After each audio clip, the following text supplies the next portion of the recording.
Mac Sheldon is a distributor for these pantorouter machines, and he asked me to come up with some animated pantograph display for his trade show booth showing the motion of cutting a tenon. So imagine this being the template, and this is the follower bearing. I need something to drag this around this shape continuously. And this is actually the drive chain for my old thickness planer that I smashed to make a jointer. And I already welded this piece of metal to one of the links, so that could go around here and drag the follower bearing like that. I could use the sprockets from the bicycle derailleur. They're not really drive sprockets, but they'll do for this purpose. So this would be the backer, and then this goes on here.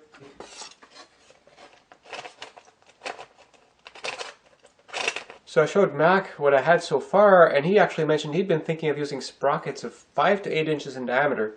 So clearly he had something much bigger in mind. I was originally going to have this chain drive this thing here, but instead I'm actually going to extend this pantograph down here and drive it down here. And that way this is at the same scale as what the router model is going to be. And so my motion ends up being much bigger. This part is going to be hidden in a box, which means I don't have to focus on hiding this chain anymore. So now I have ball bearings on both sides of the shafts for this thing. And then that fits together with this part here. And I've shortened the bit that I welded onto the chain. And then this pin is going to fit in there. And by having this thing very close to the chain, this will be much more robust. So I've got my pieces cut out. The CD-ROM represents the router, follower bearing, handle. And then this part here is going to be below the table that actuates the whole thing. Some of these links consist of multiple layers, and I've glued up some of these already here. And they're going to hinge together like this with a pin that goes through here. And that pin is only going to be held in place by friction, so I've been experimenting and drilling a 3/16 inch hole for the 3/16 inch pin. Makes it actually quite tight. In fact, I have to put it in with a hammer. That'll lock the pins in place.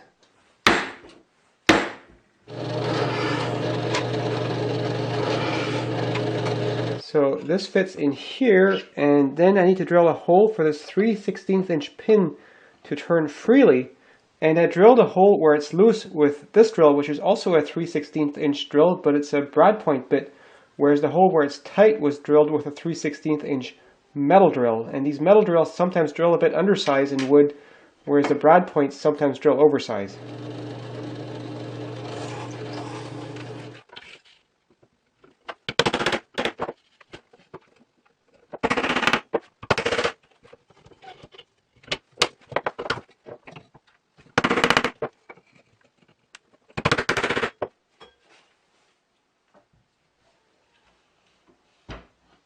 So this thing has got a bit of friction, which I really want to avoid.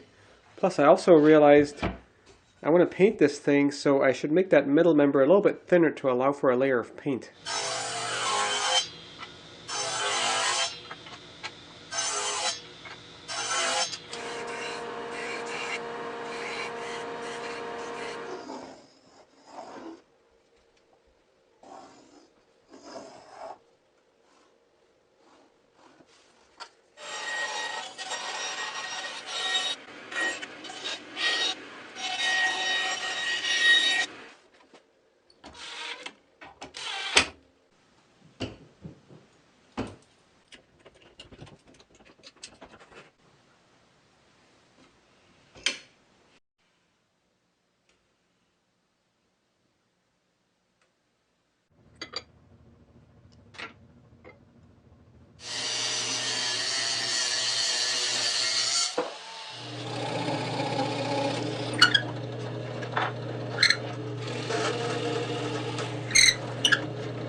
So now I have the mechanism perfectly balanced.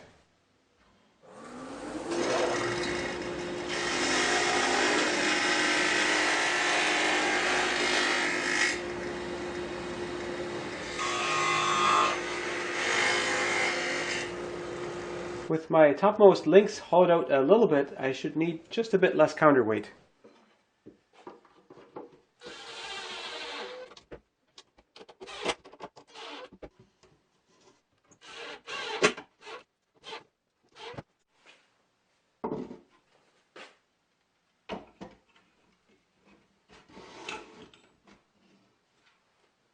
I got my base put together, and I've also added this cross beam and these gussets here, so that way it's stable without the front and back panel on, because I need those open to work on it.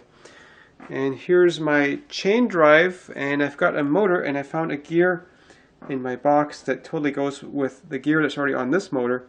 So I'm using that, but the whole thing has a little bit of wiggle room, like this, and that causes a bit of backlash. So I've made this little bearing block, and that goes on here.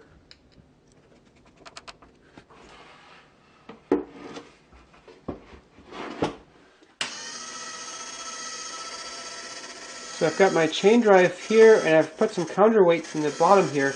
And to keep this all together so it doesn't disengage with the chain, I've got this thing that goes against here.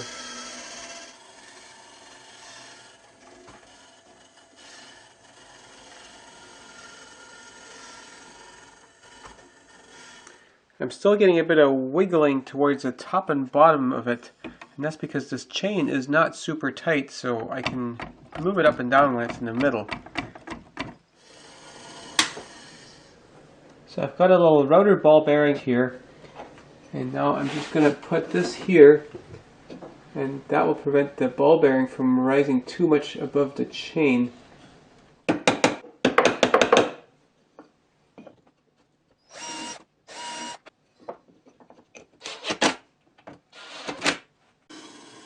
So now it's constrained on the straightaways, and around the corners there really isn't that much slack to begin with. Getting this all assembled is pretty tricky. So first the shaft, and the bearing. Now I'm going to put the shaft in the chain and tap it flush. And now put this on to lock it. With things tightened up on the bottom, this thing here, representing the router bit, should be able to move around this shape here, which represents a tenon, without getting too jumpy or getting too far away from the tenon. Well, it's rubbing a little bit, but it seems to be staying pretty close all around.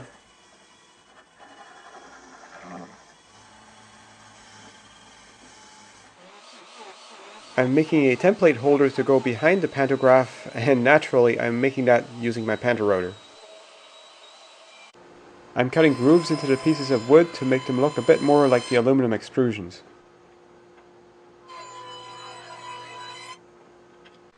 There's lots of work left to finish this up. I put the table together just with screws in from the top, and I glued in threaded inserts on the bottom so that it could be attached to this table and still be removable, because there's a good chance this will need to be taken apart for moving or for repair.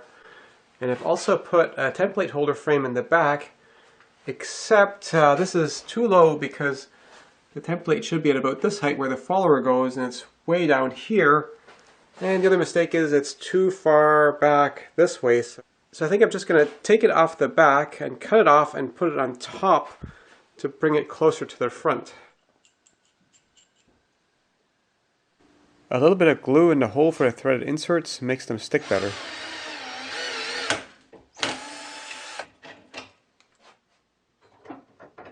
I'm starting to think about how this thing comes apart to go to different trade shows, and I figure threaded inserts and bolts would probably be the easiest and most durable option.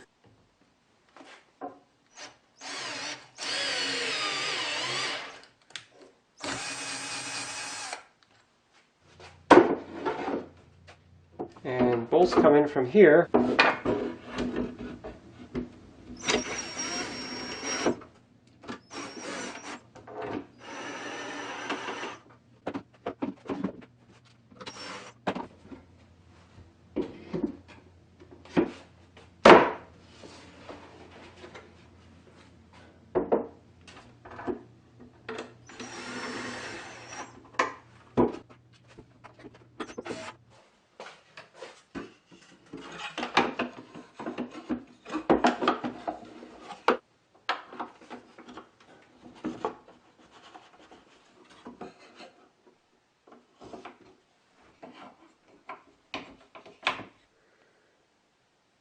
There's a tiny little hole right here, and so this bent paper clip will prevent this pin from wandering out slowly over time.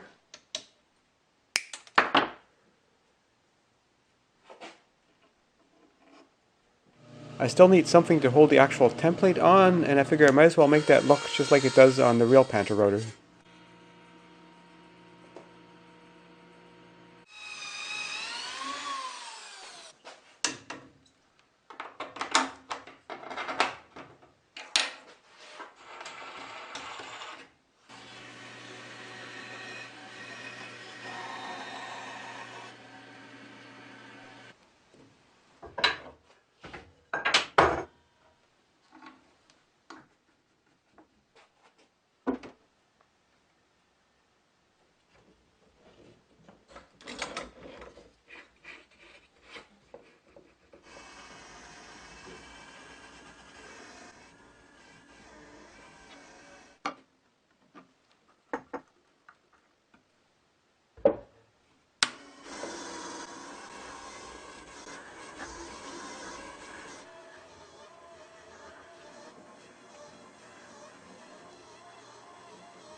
Okay, this machine is finally done. I made a few more refinements and I put on the full-length operating lever because that would have hit the ceiling on my workbench, and that required a whole lot of extra counterweights back here so that the motor doesn't have to work so hard. And I added some hooks for holding these things when they're folded down for storage. And now I just gotta take this thing apart and figure out how to get it into this box that I made for it.